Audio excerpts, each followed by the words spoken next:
Oke, pada minggu ini kita akan membahas materi tentang pengamanan XSS pada input what you see is what you get.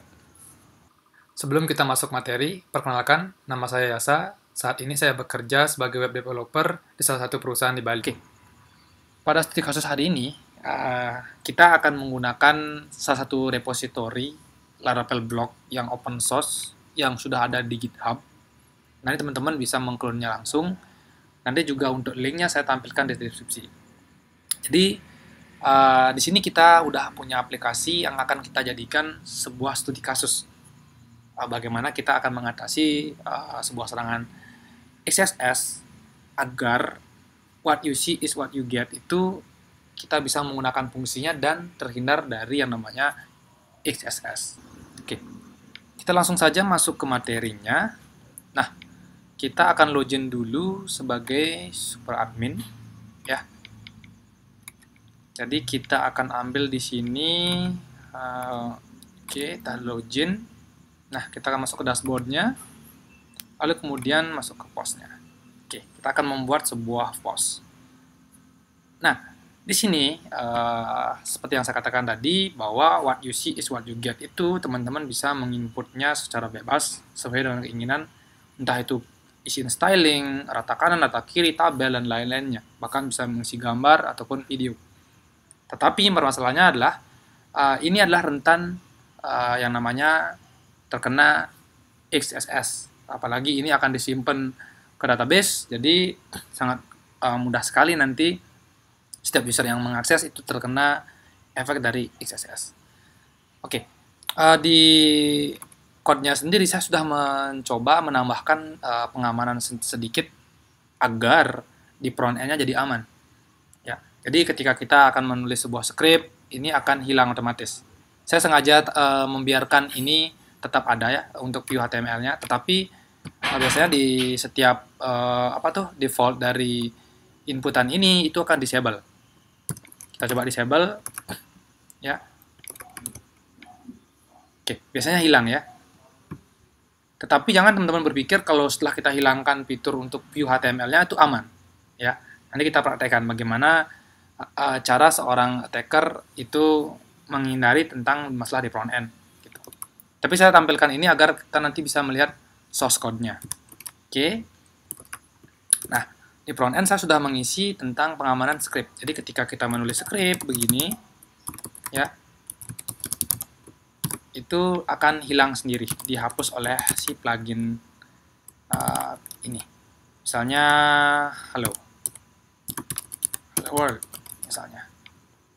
Nah, hilang ya. Karena sudah saya isi tag remove ketika ada script, link, atau iframe itu akan di remove. Tapi kalau ini nggak diisi, di front end nanti bisa kena juga. Misalnya begini.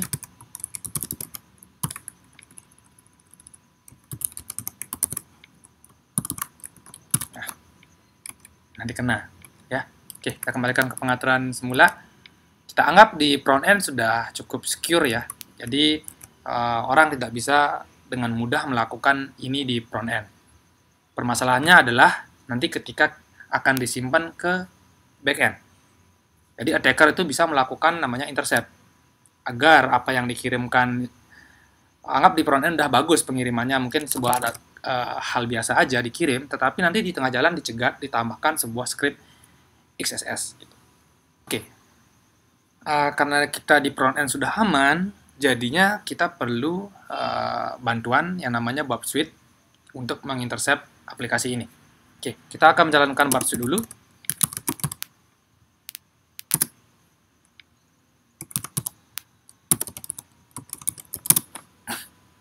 Oke, karena di front end udah aman ya, kita coba menggunakan Burp Suite.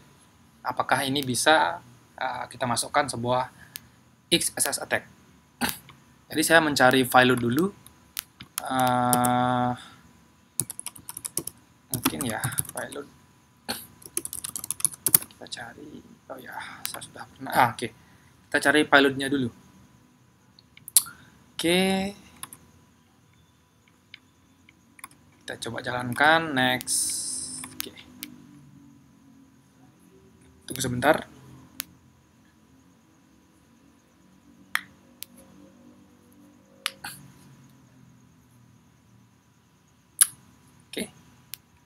saja kita gunakan browser bawaan dari Bubsuite langsung biar tidak perlu mengkonfigurasinya langsung di browser kita.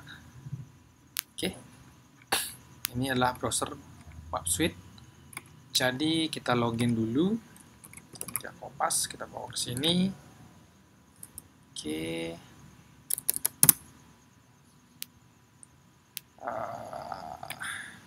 Ya.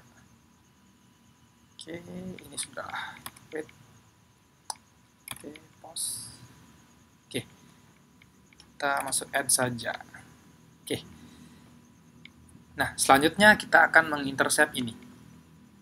Jadi kita alih-alih mengirimkan sebuah, katakanlah post dummy namanya, lalu post dikirimkan pada tanggal sekarang, kita isi mungkin hello world ya.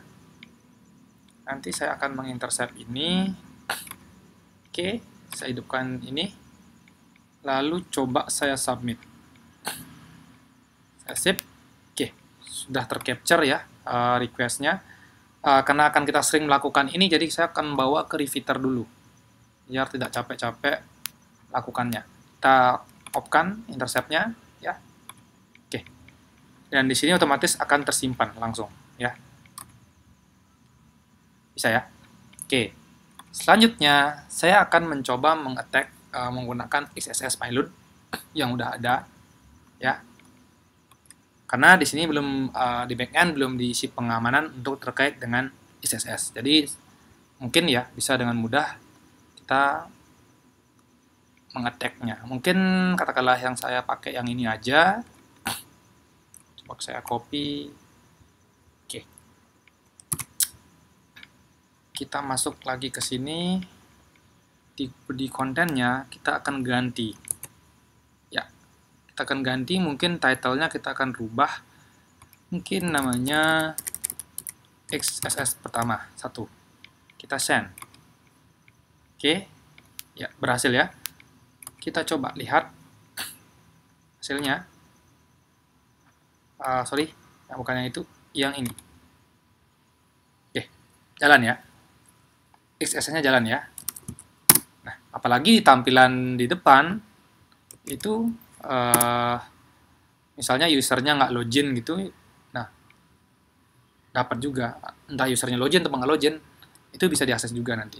Nah, problemnya bukan masalah script yang beginian, ataupun mungkin script alert itu, mungkin bukan itu. Jadi attacker tuh nanti bisa juga menambahkan sebuah script JavaScript ya, ketika JavaScript bisa dieksekusi ketika kamu mau load dokumen. Jadi si attacker bisa melakukan pengiriman cookie teman-teman ke alamatnya dia, ataupun melakukan hal yang lain, mungkin seperti social engineering, mungkin juga bisa melakukan hal yang lain juga. Karena XSS ini akan sangat menakutkan jika si attackernya itu meracik sebuah script yang akan mengirimkan data yang diperlukan dari browser teman-teman. Nah, kita akan masuk bagaimana cara pengamanannya. Karena di front end kita udah diamankan, sekarang di back end. Kita akan melakukan pengamanan dulu. Oke, kita akan modif sedikit terkait dengan inputannya. Jadi, ada juga namanya strip tag. Strip tag PHP. Jadi, dia akan memfiltering sebuah inputan, ya, request yang masuk nanti akan difilter. Ketika script itu ada tag yang mencurigakan, akan dihapus oleh fungsi ini. Kita akan coba di create-nya. Di sini saya akan tambahkan nama key-nya adalah konten ya. Oke. Mungkin strip tag ya.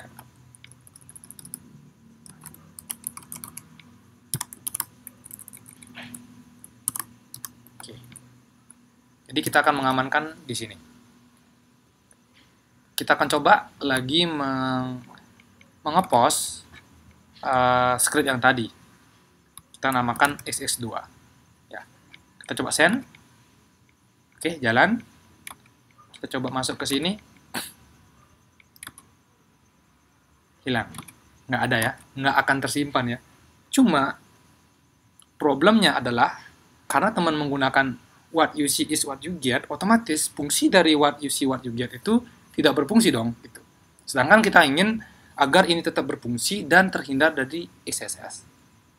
Gitu. Ada juga solusi agar itu bisa terfasilitasi, tapi ada juga problemnya. Kita akan coba menggunakan misalnya di sini saya ingin mencoba ya, mungkin saya ingin membuat list halo ya, halo 2. Oke, kita buat yang ketiga. Sebelum kita simpan ini di update, kita perlu tambahkan fungsi strip text. Oke, kita simpan. Oke, kita coba simpan ini ya. Nah, tag yang tadi kita buat itu otomatis akan dihilangkan. Jadi otomatis fungsi what you see is what you get itu hilang gitu. Jadi nah, problemnya di sini. Kita pengen agar menggunakan inputan ini itu aman dan terhindar dari XSS, tapi tag yang diperlukan itu kita bisa gunakan. Nah, solusinya itu ada yang menggunakan fitur whitelist di strip tag ya. Jadi kita pengen beberapa tag itu diizinkan untuk diproses gitu. Misalnya yang pertama tag paragraf, yang kedua tag UL, dan tag LI. Oke, kita simpan. Kita coba ulang lagi step yang tadi itu kita lakukan. Halo 2, halo 3. Oke, kita coba update. Nah, jalan. Cuma problemnya ini, ketika teman-teman ingin agar what you see is what you get ini bisa teman-teman pasangkan gambar, pasangkan link, dan lain-lainnya yang sekiranya menurut teman-teman itu diperlukan gitu. Nah, kalau cuma teman menggunakan strip tag ini kan ya, bagaimana agar strip tag ini bisa spesifik atribut gitu kan. Sedangkan kita bisa lihat payload itu misalnya kata kayak gambar gitu. Nah, kita pengen payload gambarnya itu yang diizinkan itu seperti atribut src, bisa atribut alt kayak gitu. Karena ketika kita implement di sini, misalnya kita mengizinkan, coba kita tambahkan, kita izinkan image ya. Apakah diizinkan tagnya di sini? Kita coba ya. Kita simpan, kita tambahkan gambar. Katakanlah seperti ini, kita gambarnya ya, http src. Kita coba simpan, mungkin kita cari gambar di Google, mungkin kita copy gambar ini aja. White. Nah, kita coba copy gambar ini aja. Oh, belum, nggak bisa. Oh, mungkin nggak bisa itu ya. Coba kita buka. Mungkin ini copy MAC address ya. Coba kita pakai ini aja. Kita paste. Oke, kita coba send. Kita buat XSS mungkin 3 ya. Kita send. Kita lihat hasilnya. Nah, tetap ternyata tag image walaupun kita masukkan ke whitelist, dia tidak diterima juga. Nah, lalu gimana sih solusinya biar kita bisa terhindar dari XSS lalu tanpa mengurangi fungsi dari what you see is what you get. Nah, di sini saya sempat googling dan menemukan sebuah library yang cukup bagus ya. Nama library-nya itu adalah Furifier ya. Ya. Nah, jadi ini Furifier ini fungsinya itu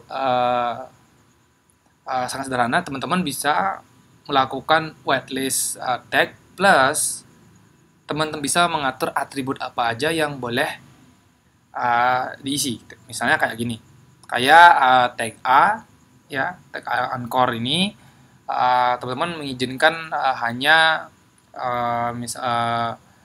atribut herb sama atribut title. Jadi teman-teman ketika mau mengisikan yang lain tidak bisa, misalnya kayak image, teman-teman pengen image-nya itu hanya diizinkan with height src gitu. Jadi tidak bisa mengeksekusi selain daripada itu.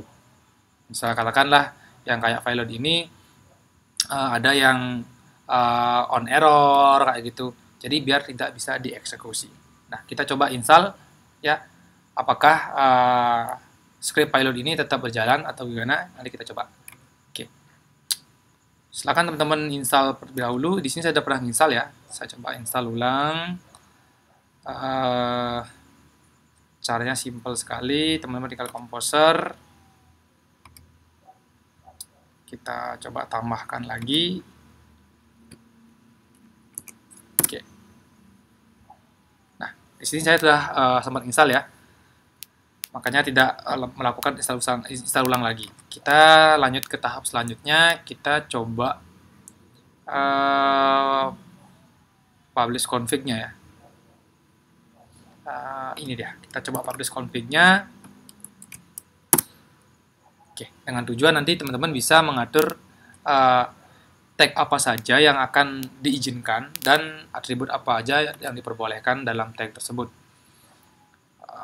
Masuk ke sini, ke config,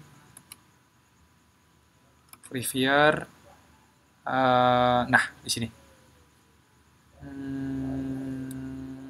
Ya. Jadi HTML outload apa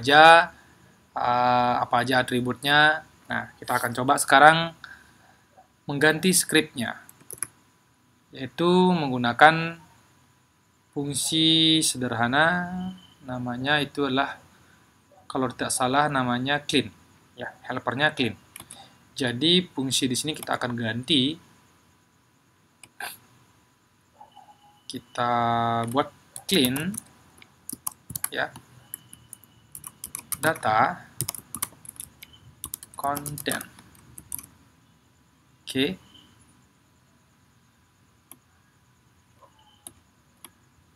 Oke. Kita simpan, ya. Kita coba ya. Jadi saya akan men-trigger lagi ulang file load-nya ya. Kita coba cari file load dulu, file load XSS-nya. Jadi file load-nya itu adalah yang ini. Kita coba pasang. Kita pasang di sini, tempel ya. Katakanlah XSS4. Nah, kita simpen, kita send, dan kita lihat hasilnya. Kita coba cari XSS4. Kita lihat di sini, ya. Jadi hanya tag yang diizinkan. Ya, jadi tag yang diizinkan sajalah yang diperbolehkan dieksekusi gitu. Jadi misalnya kita coba tambahkan deh link yang tadi.